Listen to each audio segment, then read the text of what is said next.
fez uma grande partida, mas venceu o Amazonas, se classificou para as oitavas da Copa do Brasil.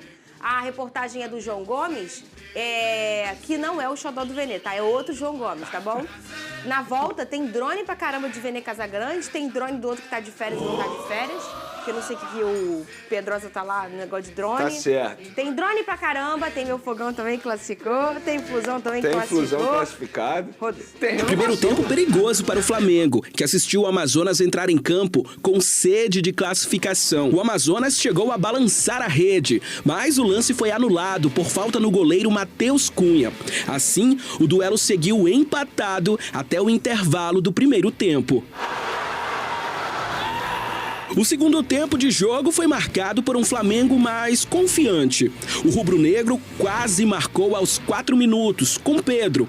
O atacante aproveitou o cruzamento e tentou de bicicleta. Mas foi aos 34 minutos do segundo tempo que o Flamengo marcou o primeiro e único gol da partida.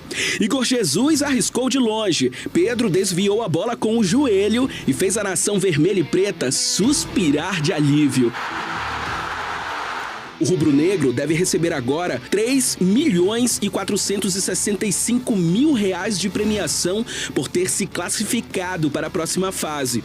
No total, o clube já soma R$5.670.000 de faturamento até aqui. Muito bem, Flávio Vinick, Vene Casagrande, você de casa, boa tarde pra vocês. Eu não deveria te dar boa tarde, você já me irritou. Isso, gente? Não, eu não tô falando com ele. Pergunta pra ele, por favor, Flavinho, se ele gostou do Flamengo. E aí, Vene, gostou do Flamengo? Foi boa atuação? Flavinho me fez essa pergunta no off e eu vou responder a mesma coisa. Não gostei. Ai, tu é chato. Eu teria Tá gostado. Você só reclama, Eu Vene. teria gostado se isso aí fosse um jogo treino durante a preparação, pré-temporada, em janeiro. Aí sim eu teria gostado. Mas o cenário era totalmente diferente. A gente estava falando de um jogo importante, numa competição importante, que é a Copa do Brasil, e os jogadores foram muito mal. Esperava-se muito mais do Flamengo diante do Amazonas, mesmo jogando fora de casa, porque o Flamengo vinha de 2 bons jogos, só que novamente regrediu.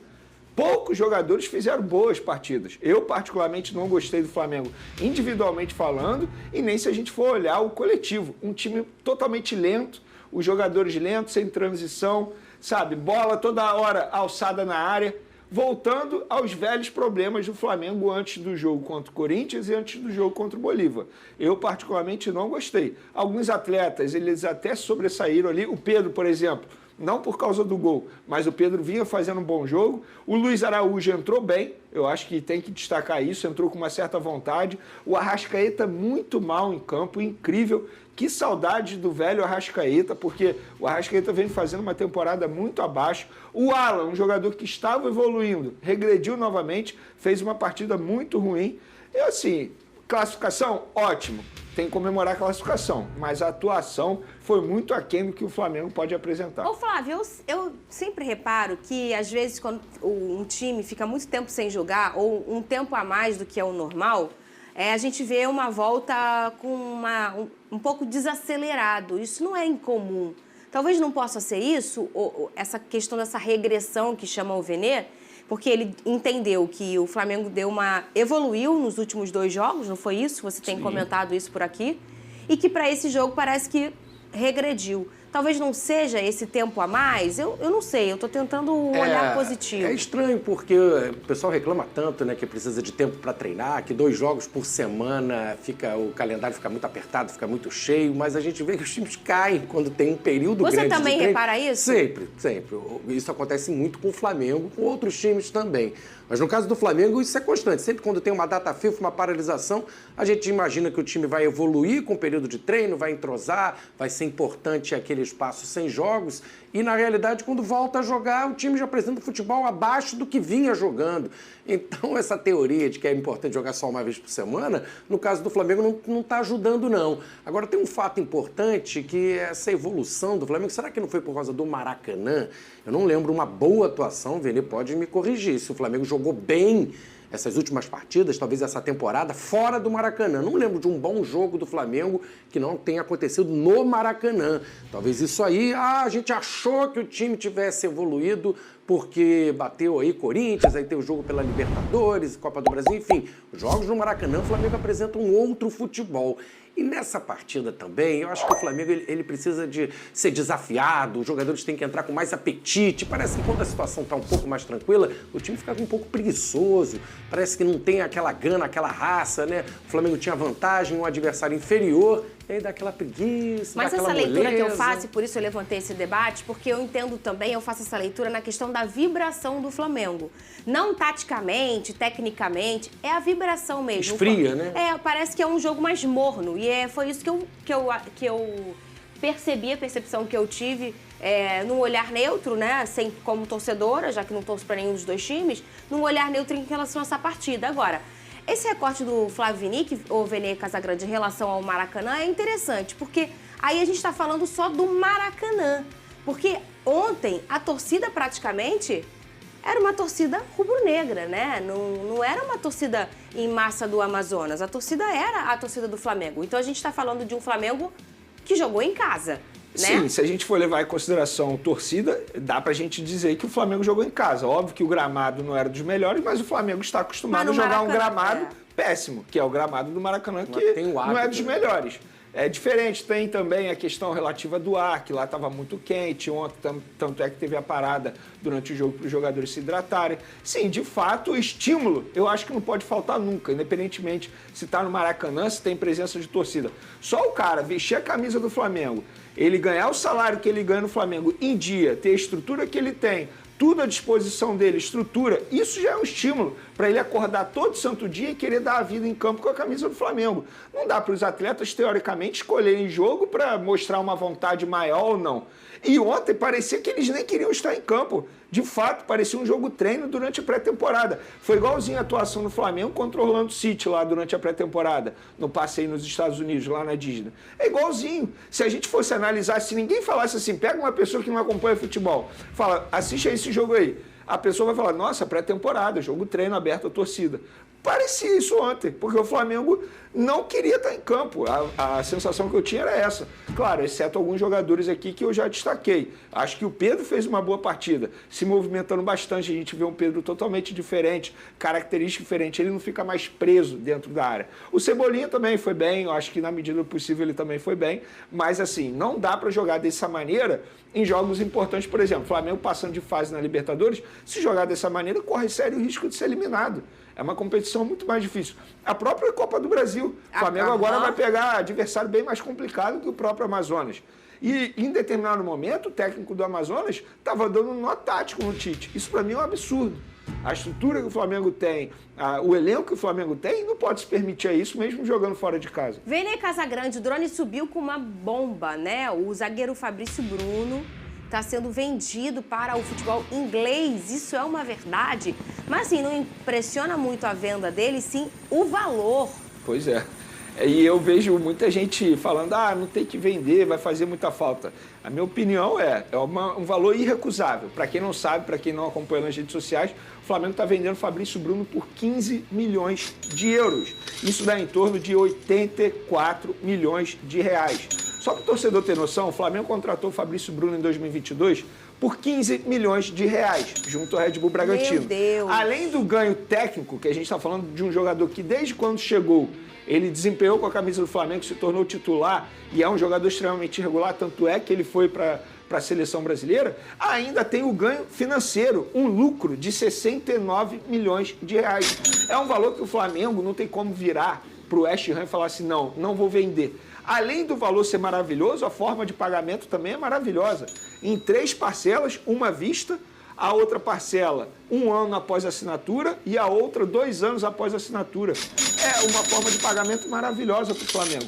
Ou seja, um cenário perfeito para todo mundo. Para o jogador, porque quando a gente leva em consideração, quando o Flamengo vai contratar um atleta, o jogador ele quer vir para o Flamengo. Existe o outro lado também da moeda. Vocês acham que o Fabrício Bruno não quer atuar na Premier League? Ele tem 28 anos. É a única oportunidade que ele vai ter de jogar na Premier League. Vai assinar um contrato de 5 anos com o West Ham, que é um bom clube lá na Inglaterra. É óbvio que o jogador quer ir. Então, É uma venda maravilhosa para todo mundo e assim a roda gira. O Flamengo já tem o substituto dele no time titular, que é o Léo Ortiz, agora vai em busca de uma reposição para o setor defensivo, obviamente mais barata, e assim a roda vai girando e o Flamengo sabe muito bem fazer negócio. Eu acho que essa venda já estava planejada. Eu acho que quando o Flamengo traz o Léo Ortiz ali no planejamento da diretoria, já tem uma ideia de vender o Fabrício Bruno nessa janela do meio do ano.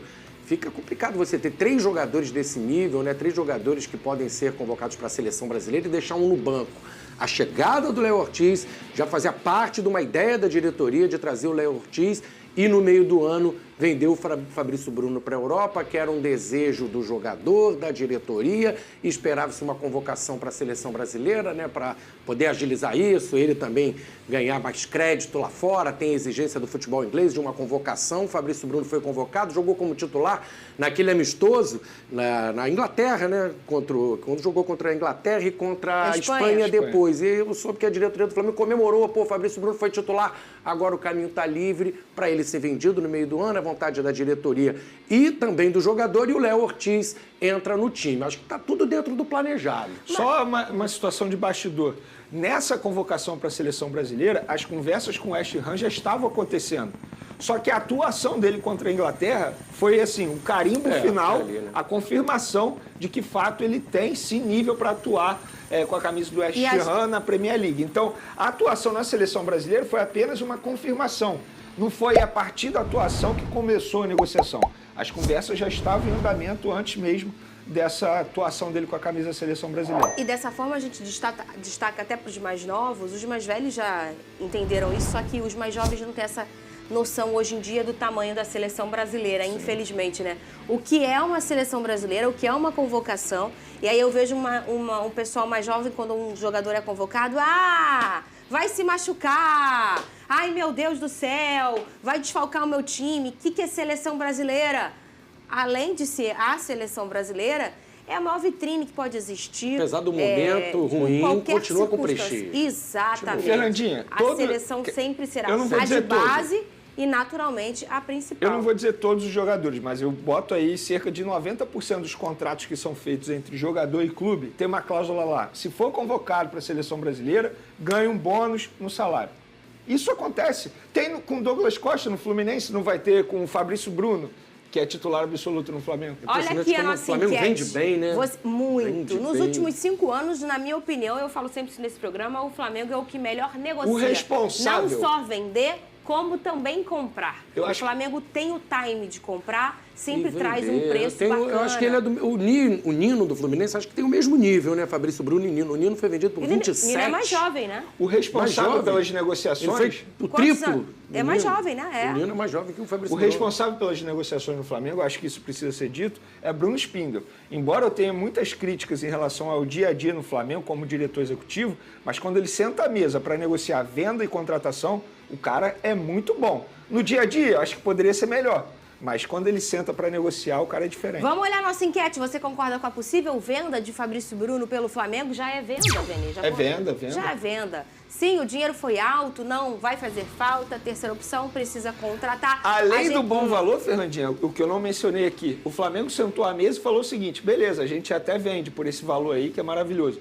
Desde que ele atue contra o Amazonas pela Copa do Brasil e contra o Milionários na Libertadores, aí depois ele pode ir. O Flamengo ainda exigiu isso. Mas será que ele vai ser poupado? Brincadeira. Não vai não. Ô, Vene Casagrande, olha aqui, a gente olhou o valor e a gente tem visto um movimento, Flávio Vinick, de um rubro-negro, e eu tenho falado isso aqui, quando o time vai avançando na sua organização financeira, você começa a ter um torcedor que também vai amadurecendo o seu olhar em relação ao futebol, né? A gente já não vê mais o torcedor do Flamengo ficando bravo com um ou outro jogador sentando no banco, porque ele já fez um entendimento de elenco, e ele faz uma cobrança de elenco. Eu acho que com a saída do Fabrício Bruno, aí a pergunta eu faço para vocês, você acha que tem que contratar alguém para o seu lugar ou o Flamengo está bem servido? Eu acho que, na minha opinião, no time titular, a reposição imediata, o Flamengo é o mesmo nível, o Léo Ortiz. Acho que vai precisar de um cara no banco para ser aquele zagueiro de confiança, que eu acho que hoje o Davi Luiz não passa essa confiança para a torcida, para ter no elenco um cara, caso o Ortiz ou o Léo Pereira se machuquem, suspensos, tem que ter um cara no banco nível acima aí, né? Antes da minha opinião, eu posso dar uma informação? Obviamente, eu fiz essa pergunta para um dirigente do Flamengo e a resposta foi: nós vamos atrás de uma reposição para o setor defensivo. Não quer dizer que o Léo Ortiz ele vai ser titular. Essa reposição pode chegar e ser titular na vaga do Léo Ortiz. E tá certo, eu acho que a diretoria do Flamengo tá certa, porque hoje não dá para contar, como o Flavinho disse, apenas com o Davi Luiz. Respeito muito o Davi Luiz. Uma história absurda no futebol. Uma história linda, maravilhosa. Mas ele está em fim de carreira e ele não aguenta uma sequência muito grande de jogos. O Léo Pereira tá lesionado. E aí, faz o quê? O Fabrício Bruno vai embora, o Davi Luiz vai ter que jogar. E aí o único reserva no setor defensivo vai ser o jovem Cleiton, que tem um baita potencial. Mas eu acho injusto você botar essa pressão em cima dele. E quando eu falo da questão da nova perspectiva do torcedor do Flamengo, é porque o rubro-negro já não pensa só nos 11. O rubro-negro já começa a pensar no banco também por conta do tamanho das competições em que busca e participa. Olha só, depois dessa partida, o técnico Tite falou sobre a situação de Gabigol e como espera recuperar o atacante. Cadê? Ele externou o seu sentimento, ele passou para vocês aquilo que é, aquilo que foi. E só tem um caminho, é trabalho. A recuperação é através do trabalho. É no dia a dia, é na aplicação, é na sequência do trabalho, é das oportunidades que surgem. É todo esse processo que a gente busca de recuperação do atleta também. Todos são importantes, o Gabi é importante. O Gabigol não entrou ontem, Vene. Por que não usar o Gabigol na partida de ontem? Eu posso mudar a pergunta para o nosso debate? Qual é? Por que usar o Gabigol na partida de ontem? Estamos falando de um jogador que não vem jogando bem contra o Corinthians. Ele fez uma partida terrível. Contra o Bolívar, quando entrou também, ficou 20 minutos em campo. Uma partida terrível, parecia uma criança jogando contra adultos. E ontem o Pedro ele estava bem. Não fazia o menor sentido o Flamengo precisando fazer gols.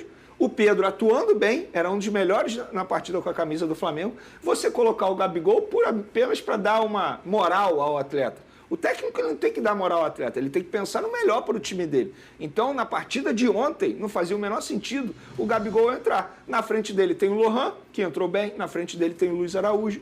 Então, não tem por que você botar o Gabigol apenas para dar uma moral para ele. Não faz o menor sentido. Acho que o Tite agiu de maneira correta, pelo menos no jogo contra o Amazonas. Cris!